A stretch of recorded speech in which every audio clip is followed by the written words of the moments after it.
Welcome back students to our online platform, that is our school's YouTube channel. So again we are ready with today's video. This video is for class 9th and the subject is science, and we have already going through the chapter number 8, that is the first chapter in the part of physics, and the name of the chapter is motion. We have discussed all the terms when the object is supposed to be set in motion, when the object is supposed to be set at rest, and what are the differences between speed and velocity, distance and displacement, what is acceleration, what is retardation when the object is said to be under uniform motion and non-uniform motion. And regarding the graphs also, two kind of graphs we have discussed. First one is the distance time graph, second one is the velocity time graph.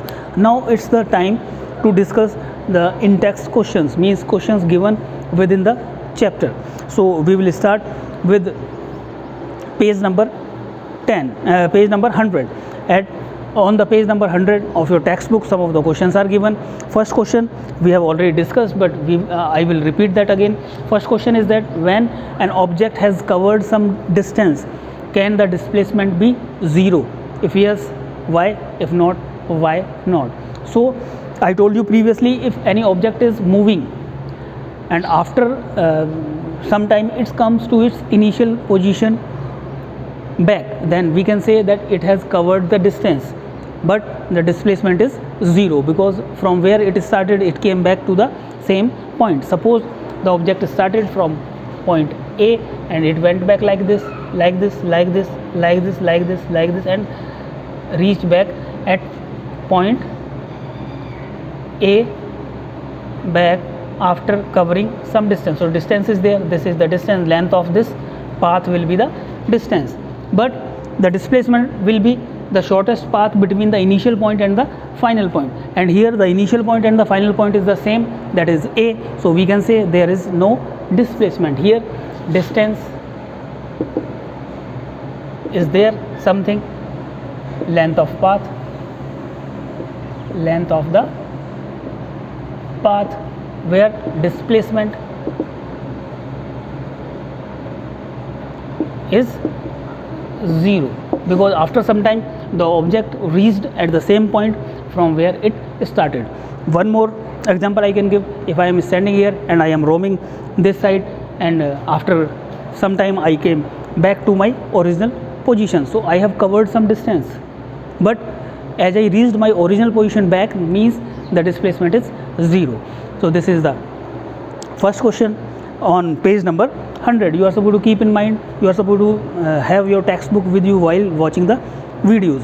So here now we will discuss the question number 2 given on the same page, that is page number 100.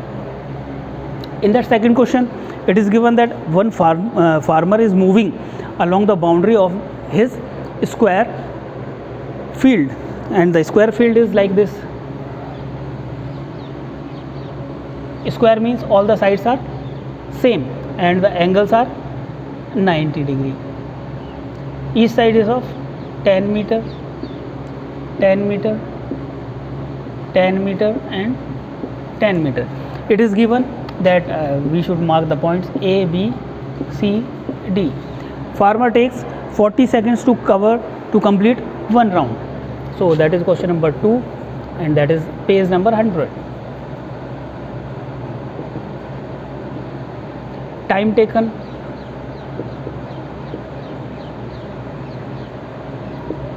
to complete one round is equals to 40 second. 40 second में उसने one round complete किया. Suppose he started from A, then A to B, B to C, C to D and D to A. He came back to point A after 40 seconds. Now the question is that what will be the magnitude of the displacement at the end of 2 minutes and 20 seconds. 2 minutes and 20 seconds. First of all, we are supposed to convert into seconds.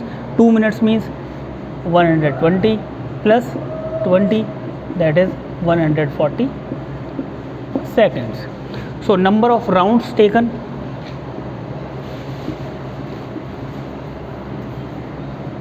completed will be total time upon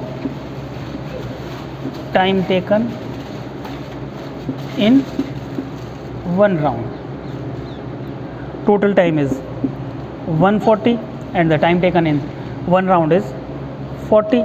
So we will cancel out 1 0 and then 2 2 ja 4, 2 7 ja 14, that will be 7 upon 2 and that will be 3 and 1 by 2 when we convert this improper fraction into mixed fraction. So after 2 minutes for 2 minutes and 20 seconds, the farmer has completed 3.5 round.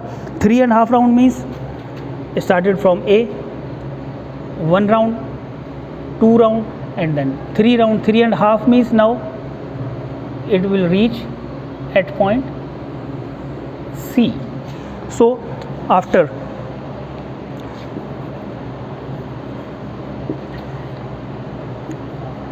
140 seconds, the farmer will reach at point C. So at point C we are supposed to find the displacement.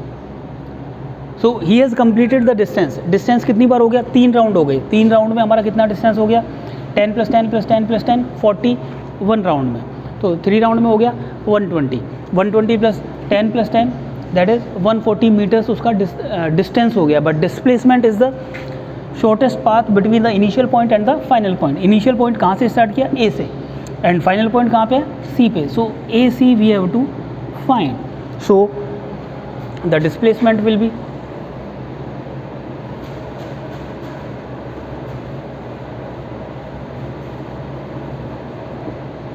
AC. So we will take the right angle triangle ABC. In right angle triangle ABC, we know that h square is equals to p square plus b square. Hypotenuse square is equals to perpendicular square plus base square. That is the Pythagoras theorem. From here we can calculate h. So h square is equals to p square means tan square, b square means tan square. H square is equals to tan square 100 plus 100, that is h square is equals to 200. H will be under the root 200 and we can say h is equals to under the root 2 into 10 into 10. So one pair is there, so that will come outside. So h will be 10 under the root 2. And if you want to further calculate, then 10 into 2, 10 into root 2. The value of root 2 is 1.414. 1.414. That is not accurate, but we are taking up to 3 decimal places. So if you multiply by the by 10, we will get 14.14 meter is the displacement. And the distance, I told you, the distance is the total length of the path covered. 3 times में कितना किया? 120 और 20 half round में means total distance covered is 140 and the displacement is only 14.14. That proves our point when we discuss the differences between the displacement and distance. I told you the displacement can never be more than distance. It can be equal to a distance if the object is moving in a straight path. So this was the question number 2. At the same time, we will discuss the question number 3. In question number 3, it is given that which of the following statements are true for the displacement. The first one is it cannot be 0. It is false, because already we have discussed that displacement can be 0 when the object started, object reached at the same point from where it has started. Then we can say the displacement is 0. Even the displacement can be negative. We have discussed already. The first statement is false, and the second one is the magnitude of the displacement can be greater than the distance. No, we have proved here only that the magnitude of the displacement is always less than the magnitude of the distance. Here the distance is 140 meters and the displacement is 14.14 only, means 1/10. So displacement of an object is always less than और equals to, equal हो सकता है when the object is moving in a straight path, and when the object is not moving in a straight path then the displacement will always be less than the distance. So both the statements are false. At the same time, now on page number 100 we have already discussed all the questions. Now after that, page number 102, we are supposed to, first question is differentiate speed and velocity. So already we have discussed speed and velocity. Speed is the distance per unit time, whereas velocity is the displacement per unit time. Second thing is there that the speed is a scalar quantity, whereas the velocity is a vector quantity. Speed can never be zero, that velocity can be zero, positive or negative. So velocity cannot be negative. Velocity can be negative because that is a vector quantity. We have already I have written all the points on the board. One more time we can discuss that this is the question number 1 on page number 102. How to differentiate speed and velocity. Speed, velocity. So we will write the point. First one is speed is distance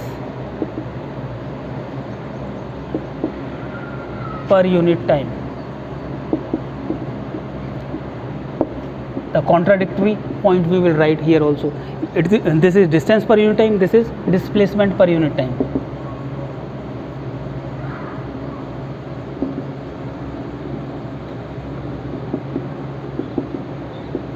The second point, it is a scalar quantity.